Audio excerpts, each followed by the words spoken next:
Today we will begin reading Spirit Animals, the First Greencloak, Section 4. It begins on page 19, underneath the scroll mark that says Uraza tried to pace. As you read, be sure to annotate the text by underlining words you don't know and defining them, starring and underlining important passages, putting smiley faces next to things you like, and frowny faces next to things you don't, and question marks next to things you don't understand.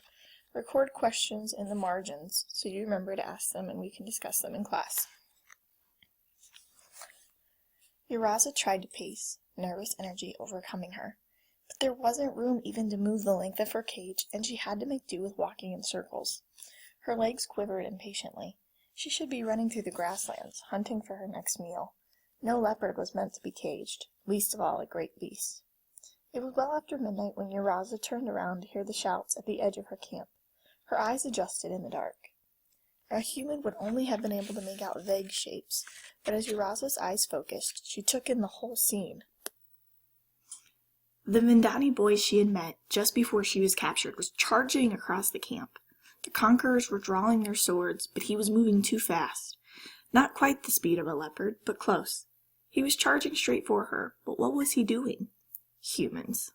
She admired his bravery, but he had the dumb loyalty of a dog, not the cunning of a cat. The large one-eyed man stepped in the way, drawing a nasty-looking scimitar. Tembo stopped, glancing at Uraza. She turned her nose up and looked away from him. "Stupid boy, you can't defeat all of them," she called out as he faced off with the large man. Tembo simply grunted at her and raised an eyebrow. Then he threw the spear. It sliced into the large man, who stumbled back. He must not have expected the boy wearing the green cloak would give up his only weapon. The bald man screamed in pain and fell to the ground. As the other guards charged, Tembo danced to the side and started running again, back away from the camp. A group of the conquerors charged after the boy. Uraza watched as he reached the top of a hill, pulling away from the pursuit. Uraza scraped her claws against the bars of the cage in frustration. If this boy thought he could kill an army of conquerors one by one, he was more of a fool than she thought. Even as his pursuers disappeared on foot into the distance, another group was saddling up horses. A moment later they raced off into the night, urging their horses to go faster. Uraza lay down in the cage. The conqueror woman had been right about the Nyolians not rising in her defense, and now there was nothing one foolhardy boy could do. Should she have done more to help them? Things had been simpler in the time before humans had spread to every corner of the continent. The camp was in an uproar. The sound of the injured guard's shouts as another conqueror removed the spearhead filled the air. Uraza watched out of the corner of her eye as a small shadow detached from one of the tents and dodged through the crowd, making its way to the injured guard. While the bald man screamed, the shadow grabbed something from its belt. The shadowy figure then zigzagged its way between the legs of the conqueror soldiers. Uraza turned to look directly at it. It was the goat thief's monkey, Omika. The creature nimbly dodged past the men and jumped onto the wagon. In her teeth she held a keyring. Uraza stood, flexing her muscles. "Open it," she demanded. The monkey squeaked back in reply. Unseen by the conquerors, Omika slid the key into the lock, and the cage door slid open. The leopard jumped out of the cage, sending any unfortunate conquerors who happened to be nearby flying. With a few swats of her paws, she dispatched those who tried to fight her. The rest fled, sprinting for the relative safety of the camp. Uraza stretched, savoring her freedom. Their poison would be useless now. She would tear this camp apart and show them the folly of angering a great beast. But the monkey jumped in her way. Omika squealed and tossed a handful of grass at her, then pointed at the savannah. Uraza growled at the shrill little demon. "The boy? You want me to help him?"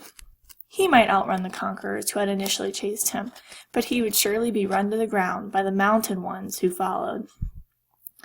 For a moment she simply considered swallowing the insolent monkey whole, but surprised herself by circling around and changing course. The boy had risked his life to help her escape, and the conquerors chasing him deserved her wrath just as much as the ones in the camp. She turned and loped into the grasslands. Uraza was hunting again. When Uraza caught up to Tembo, he was at the end of a ravine, in the rocky outcroppings between the grasslands and the veldt. She crept to the edge of the top, looking down on the humans and animals below. He was cornered by a group of armed conquerors and their animals, mostly dingoes, emus, and other animals from Cetriol. Tembo had somehow gotten hold of a spear and was backed up against the wall as the conquerors advanced. "Just give up, boy, and we won't hurt you," one of the conquerors was saying. "I'm tempted to make you the same offer," Tembo answered, "but I don't have time or patience to escort a bunch of prisoners around. I guess I'll just have to kill you." He hefted the spear threateningly. The conqueror laughed. "Brave boy. Thinks he's funny. Now he's going to be a dead boy." The soldiers advanced, and Tembo fanned his spear in a wide arc, trying to hold them back. They pushed forward anyway. But as the first conqueror swung at him, Uraza dropped to the floor of the ravine, laying the lead attacker out with one paw. The others drew back. The giant leopard roared, shaking the ravine with the sound. "It's the cat!" one of them yelled. "Run for it!" another answered. Within seconds, the conquerors were running out of the ravine, armor clanking as they slammed into each other in their haste to escape.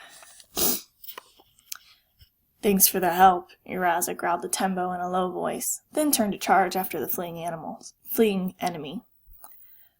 "Don't chase them. We don't have time," Tembo said. Uraza turned back to him. You helped me. I just helped you. We're even." Tembo grinned. "Really? I stole you from my rivals. By the laws of the Vandani, you belong to me now." "I'm not one of your goats, boy," Uraza growled, advancing on him. "If I had done nothing," Tembo continued, "I would be safely in the grass, and you would be in a cage." Uraza gave him a hard stare. "Fine," Tembo said. "We can argue about how great a friend I am later. I was spying on the conquerors all day, and I heard their plans. That woman with the filed teeth, Samilia, is leading a force into your hunting grounds. One of the elders told them where your talisman is hidden." "None of you know that," Uraza answered, looking back out into the grasslands. "No human has ever laid eyes on my talisman." Tembo shrugged. "So no one knows it's buried in the red orchard?" Uraza turned back with a roar. "How do you know that?" "Don't blame me," Tembo answered. "I just heard them talking. But we need to go now, in order to stop them. We have a better chance if we work together." Uraza simply laughed. "Stay out of my way, little warrior," she rumbled, then leaped out of the ravine and disappeared into the night. This is the end of section 3.